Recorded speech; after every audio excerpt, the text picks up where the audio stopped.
ఈ ఎన్నికలు కేవలం ఎమ్మెల్యేలను ఎంపీలను మాత్రమే ఎన్నుకునే ఎన్నికలు కావు.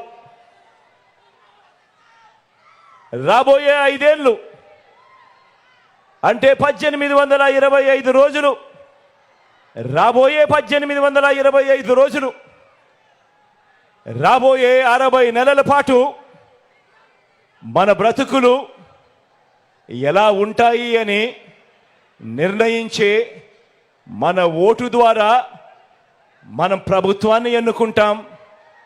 ఆ ప్రభుత్వం, వచ్చే ప్రభుత్వం మన తలరాతలు, మన బ్రతుకులు మారుతాయి అన్నది ప్రతి ఒక్కరూ కూడా జ్ఞాపకం పెట్టుకోమని కోరుతా ఉన్నా.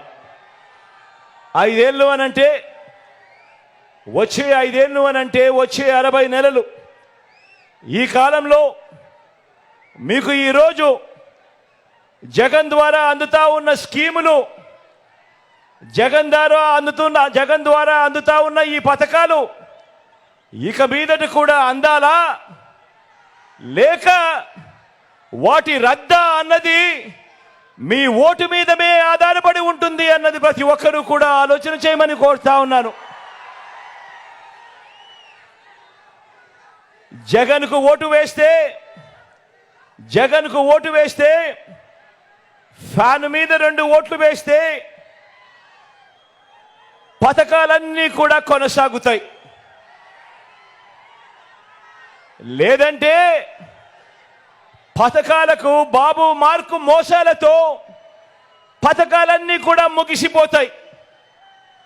ఇది బాబు చెబుతా ఉన్న చరిత్ర. బాబును చూసిన ఏ ఒక్కరికైనా కూడా అర్థమయ్యే చరిత్ర. సాధ్యం కాని హామీలతో తాను ఇప్పటికే చెప్పిన మోసాల మేనిఫెస్టో చెబుతా ఉన్న వాస్తవం.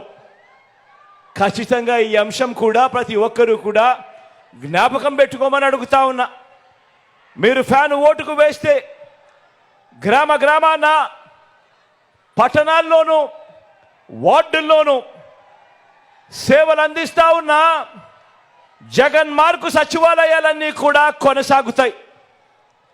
లేదంటే సచివాలయాల సేవలకు బాబు మార్కు కత్తిరింపులు, ముగింపు జరుగుతుంది. ఫ్యాన్కు ఓటు వేస్తే అవ్వ తాతలకు ఇంటి వద్దే 3000 రూపాయలు పెన్షన్ అందుతుంది. ఇంటికే వచ్చి సేవలు అందిస్తా ఉన్న వాలంటీర్లకు జగన్ మార్కు పౌర సేవల వ్యవస్థ కొనసాగుతుంది. ఏకంగా 2,70,000 కోట్ల రూపాయలు వివిధ పథకాల ద్వారా ఈ 58 నెలల కాలంలోనే డీబీటీ ద్వారా, అంటే నేరుగా మీ బిడ్డ బటన్ నొక్కడం, నేరుగా నా అక్క చెల్లెమ్మల కుటుంబాల ఖాతాల్లోకి నేరుగా వెళ్ళిపోవడం, నేరుగా వారి చేతికే వెళ్ళిపోవడం, ఎక్కడ లంచాలు లేకుండా, ఎక్కడ వివక్ష లేకుండా నేరుగా వెళ్ళి మీ జగన్ మార్కు, మీ బిడ్డ మార్కు పాలన కొనసాగుతుంది. 2 ఓట్లు ఫ్యాన్ మీద పడితే.